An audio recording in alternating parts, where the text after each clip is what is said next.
అప్పుల బాధలు వెంటాడుతున్నాయా? అయితే 6 JVR వారి జాతిరత్నాలు ధరించండి.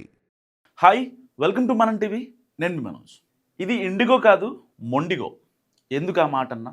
సో దానికి కారణాలు ఏంటి? అసలు ఇండిగో ఫ్లైట్ ఇన్ని వేల సంఖ్యలో రద్దవడానికి కారణం ఏంటి? అందరూ చెప్తున్నట్టుగా నిజంగా సిబ్బంది కొరతేనా? లేకపోతే ఇంటర్నల్గా టెక్నికల్ ఇష్యూస్ని వాళ్ళు రైజ్ చేయలేక, డీజీసీఏ దగ్గర చెప్పుకోలేక కేవలం సిబ్బంది కొరత అని చెప్పుకుంటున్నారా? దీంట్లో చాలా కారణాలు ఉన్నాయి. ప్రతి ఒక్క రీజన్ మీకు ఎక్స్ప్లెయిన్ చేసే ప్రయత్నం చేస్తాను. వీడియో స్కిప్ చేయకుండా చివరికి చూడండి. సో మీ వాల్యుబుల్ కామెంట్ కూడా నాకు చాలా అవసరం. ఫస్ట్ థింగ్ వచ్చేసి అక్టోబర్లో ఇండిగో పనితీరు 82.7% ఉంది. నవంబర్లో 60% పడిపోయింది. నార్మల్గా ఏ సివిల్ ఏవియేషన్ అయినా సరే ఒక 2%, 3%, 4%, మహా అయితే 5% దీని యొక్క పనితీరు పడిపోవడానికి కారణాలు. సో సిబ్బంది కొరత కావచ్చు, టెక్నికల్ ఇష్యూస్ కావచ్చు, లేకపోతే రేట్ హైకులు కావచ్చు, ఇలాంటివి కొన్ని ఉంటాయి. కానీ ఇండిగోది మరి ఇంత ఇదిగా ఎందుకు పోయింది?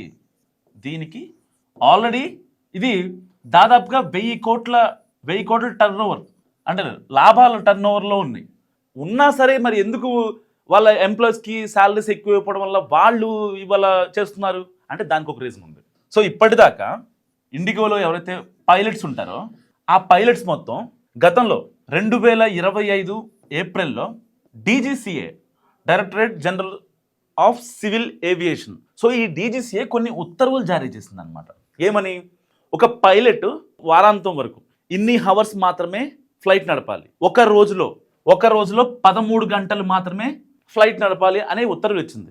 దానికి సంబంధించి ఈ ఏవియేషన్కి సంబంధించిన సంస్థలన్నీ కూడా లైక్ ఇండియన్ ఎయిర్లైన్స్ కావచ్చు, ఇంకా ఇండిగో కావచ్చు, మన డొమెస్టిక్ ఎయిర్లైన్స్ ఏవైతే ఉన్నాయో అవన్నీ ఢిల్లీ హైకోర్టుని ఆశ్రయించాయి. అప్పుడు వాళ్ళు ఏం చెప్పారు? డీజీసీఏతో సంప్రదించారు, మీరు ఒక పిటిషన్ వేయండి.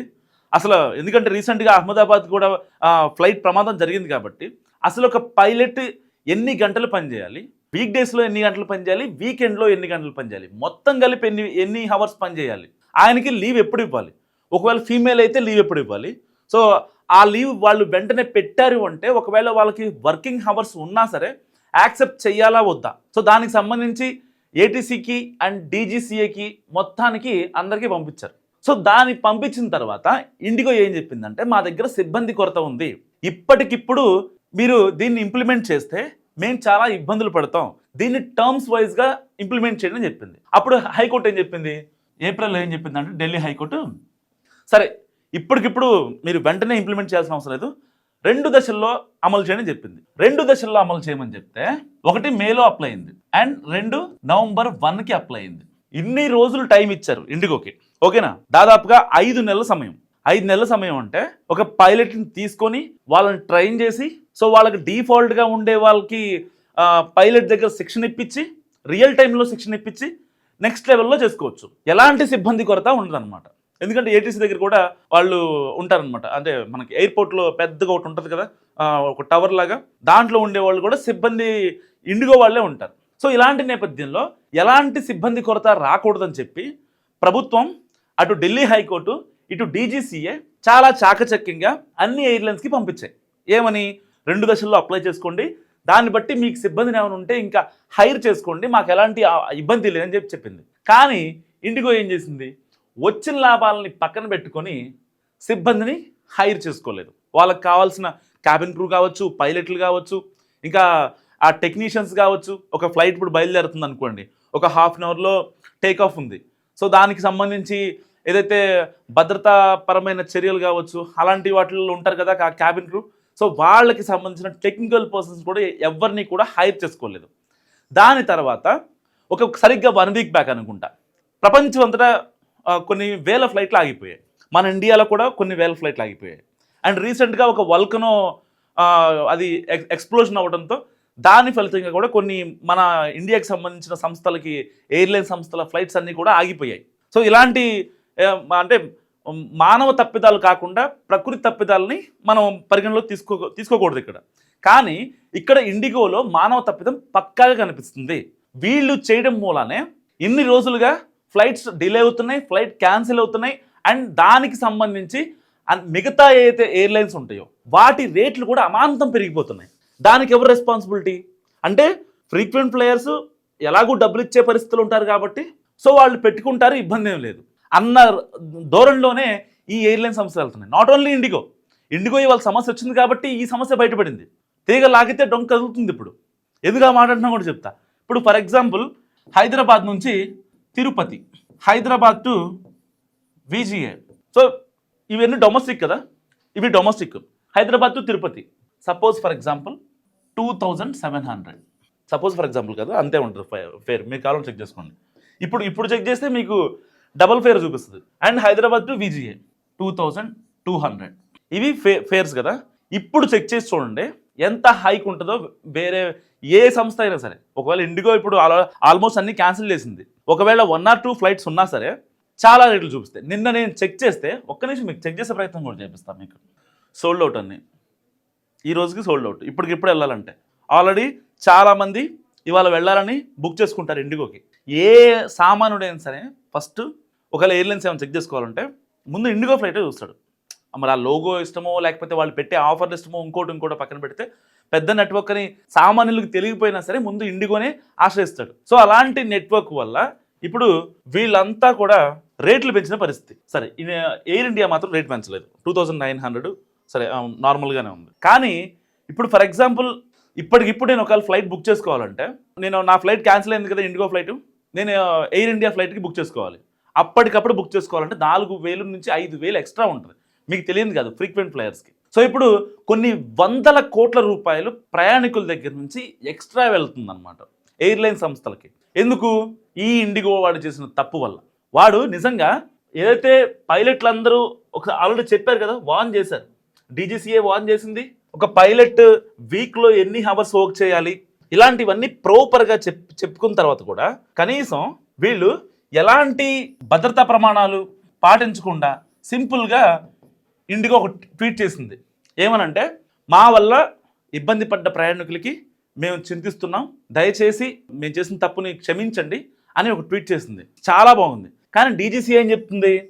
ఇండిగో ఒక పనితీరు, వాళ్ళ దగ్గర ఉన్న క్యాబిన్ క్రూ, వాళ్ళ దగ్గర ఉన్న పైలట్ల వివరాలు, వాళ్ళ దగ్గర ఉన్న ఫ్లైట్స్ వివరాలు, ప్రతి ఒక్క దాని స్టేటస్ మాకు కావాలని ఇప్పుడు ఇండిగోకి ఆదేశాలు జారీ చేసింది. గతంలో 80% అంటే అక్టోబర్లో ఇండిగో పనితీరు 80% ఉంటే అలా ఎలా తగ్గుద్ది ఒక్క 1 monthలో అని చెప్పి.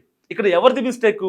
కంప్లీట్గా అంటే ఒక పక్క పైలట్ల నిర్వహణ సరిగ్గా లేదు, వాళ్ళని హైర్ చేసుకోవడం సరిగ్గా లేదు, క్యాబిన్ క్రూ తీసుకోవడం సరిగ్గా లేదు. ఇంకా ఏం చేస్తారండి? దాదాపుగా ఇండిగోకి లాస్ట్ త్రైమాసికంలో వచ్చిన లాభం 1000 కోట్లు. పోనీ వీళ్ళ దగ్గర ఉన్న ఎంప్లాయీస్కి లేకపోతే పైలట్లకు కావచ్చు, క్యాబిన్ క్రూ కావచ్చు, టెక్నీషియన్స్ కావచ్చు, ఏటీసీలు ఉండే వాళ్ళకి కావచ్చు, అండ్ బోర్డింగ్ పాస్లు ఇచ్చే దగ్గర వాళ్ళ క్యాబిన్ క్రూ కావచ్చు, ఎవరికైనా సరే వాళ్ళు ఇచ్చిన శాలరీ హైక్ 0%, రూపాయి కూడా పెంచలా. ఇప్పుడు మళ్ళీ వీళ్ళు పెంచకపోగా వీళ్ళ వల్ల ఎవరైతే ప్రయాణికులు ఇబ్బంది పడుతున్నారో, గంటల తరబడి ఎయిర్పోర్ట్ లాంజ్లోనే కూర్చుంటున్నారో, బోర్డింగ్ పాస్ తీసుకొని 2-3 గంటలు ఆలస్యం అవుతుందన్నా సరే వెయిట్ చేసి ఉంటున్నారో, ఇదంతా కూడా అన్నెసరీ థింగ్స్ అనమాట. కేవలం ఇండిగో చేసిన తప్పు. ఎవరు దీనికి సమాధానం చెప్పాలి? ప్రయాణికులా?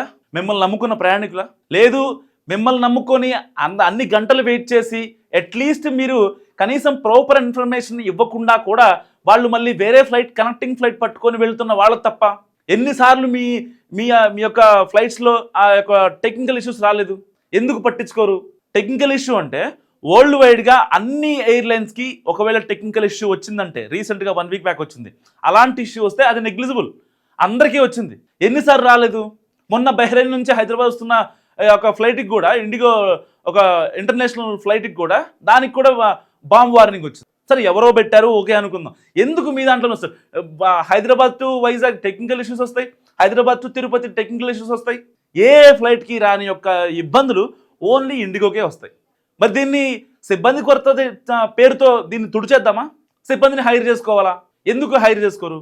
అసలు ఇంటర్నేషనల్ ఎయిర్పోర్ట్స్లో, డొమెస్టిక్ ఎయిర్పోర్ట్స్లో జనాలు ఇండిగో కోసం వెయిట్ చేస్తున్న తీరు చూస్తే, సికింద్రాబాదు, చర్లపల్లి, నాంపల్లి, కాచిగూడ, అక్కడ ఎలా జనాలు వెయిట్ చేస్తారో అంతలాగా జనాలు వెయిట్ చేస్తున్నారు. ఎందుకు? బ్రాండ్ మీకున్న వాల్యూని పోగొట్టుకుంటున్నారు. అసలు రీజన్ ఏంటి? డీజీసీఏ చెప్పేది ఏంటి? లేదు, ఓన్లీ వీళ్ళకి ఆల్రెడీ మేము ముందే ఇంటిమేట్ చేసాం, ఇండిగోకి 2 దఫాల్లో మేము దాన్ని ఆ ఇష్యూని సార్ట్అవుట్ చేసుకోమని చెప్పాము. పైలట్లు కూడా ఆల్రెడీ వెళ్ళారు. పైలట్లకి మీరు వాళ్ళని ఎంత వాడుకోవాలో అంతకన్నా ఎక్కువ వాడుకుంటున్నారు. పోనీ ఎక్స్ట్రా కన్వీనియన్స్ ఏమైనా ఇస్తున్నారంటే అది కూడా లేదు. మరి అలాంటప్పుడు ఇంకా వాళ్ళు ఎందుకు మీకు అవసరానికి పనిచేయాలి? వాళ్ళు డీజీసీఏ పరిమితులకు లోబడి పనిచేయాలి. అయినా సరే మీరు కొన్ని రోజులు మేనేజ్ చేశారు డీజీసీని కూడా. సో డీజీసీఏ కూడా మీకు 1 fine day ఓకే చెప్పింది. బట్ అన్ని వేళ సాధ్యం కాదు కాబట్టి ఢిల్లీ హైకోర్టుకి వెళ్ళింది కాబట్టి మ్యాటర్. దాని తర్వాత 2 దఫాలుగా ఇంప్లిమెంట్ చేసుకోమని చెప్పారు. మీరేం చేశారు? ఒక్కళ్ళైనా హైర్ చేసుకున్నారా? వచ్చిన లాభాలు జేబులు వేసుకున్నారు, అంతే, సింపుల్, అయిపోయా. దాని తర్వాత మీరు చేసింది ఏం లేదు కదా. ఎందుకు? జనాల దగ్గర నుంచి డబ్బులు రాబట్టాలనే ఒకే లక్ష్యం మీకు బాగానే ఉంది. కానీ మీ ఫ్లైట్స్ క్యాన్సిల్ అవ్వడం వల్ల ఇండైరెక్ట్ గా ఎంతమంది ఇబ్బంది పడుతున్నారు? చాలా మంది బిజినెస్ ఎంటర్ప్రీనర్స్ కావచ్చు, ఆంటర్ప్రీనర్స్ కావచ్చు, వీళ్ళంతా కూడా ఫ్రీక్వెంట్ ఫ్లైయర్స్ ఉంటారు. వాళ్ళంతా ఢిల్లీ టు బాంబే అని చెప్పి, లేకపోతే హైదరాబాద్ టు కోల్కతా, హైదరాబాద్ టు బెంగళూరు, ఇలాంటి ఎంతమంది తిరుగుతూ ఉంటారు పర్ డేకి? కొన్ని లక్షల మంది. అలాంటి వాళ్ళ నమ్మకం ఎందుకు పోగొట్టుకుంటున్నారు? మీ బిజినెస్ మీరే ఎందుకు చెడదొప్పుకుంటున్నారు? జస్ట్ ఇమాజిన్, వాళ్ళ వల్ల చాలా ఎయిర్లైన్ సంస్థలన్నీ కూడా రేట్లు అమాంతం పెంచేస్తున్నాయి. దానికి ఎవరు రెస్పాన్సిబిలిటీ? అక్కడ ప్రాబ్లం ఏంటో తెలిసే లోపలనే ఇక్కడ మొత్తం జరగాల్సిన నష్టం మొత్తం జరిగిపోతుంది. ఎవరు ఎందుకు అర్థం చేసుకోవట్లేదు? కేవలం ఫ్లైట్స్ క్యాన్సిల్ ఈ ఒక్క సింపుల్ ఫండ్ దగ్గర ఆగిపోతున్నారు అందరూ. ఎవరు ఎందుకు మాట్లాడరు? ఎంతమంది ప్రయాణికులు ఇబ్బంది పడుతున్నారు? ఇంటర్నేషనల్ ఎయిర్పోర్ట్స్లో, డొమెస్టిక్ ఎయిర్పోర్ట్స్లో కొన్ని వేల మంది ప్రయాణికులు, లక్షల మంది ప్రయాణికులు గమ్యస్థానాలకు వెళ్ళలేక వాళ్ళ పిల్లలతో, అక్కడ వాళ్ళతో పాటు వచ్చిన వాళ్ళ అమ్మ నాన్నతో, ముసలోళ్ళు ఉంటారు, ముతకోళ్ళు ఉంటారు, చిన్నపిల్లలు ఉంటారు, ఎంతమంది ఇబ్బందులు పడుతున్నారు. ఎందుకు ఇవన్నీ మీకు కనపడవు? కేవలం ఒక ఎయిర్లైన్ సంస్థ చేసిన ఒక చిన్న మిస్టేక్, ఒక బ్లండర్ మిస్టేక్ వల్ల ఇంతమంది ఇబ్బంది పడాలా? మీరు డైరెక్ట్గా చేసిన ఒక పనికి ఇండైరెక్ట్గా ఎంతమంది ఇబ్బంది పడుతున్నారు చూడండి. ఇండిగో గురించి మీరేమనుకుంటున్నారు? మస్ట్గా కామెంట్ చేయండి. చూస్తున్నాండి మనం టీవీ.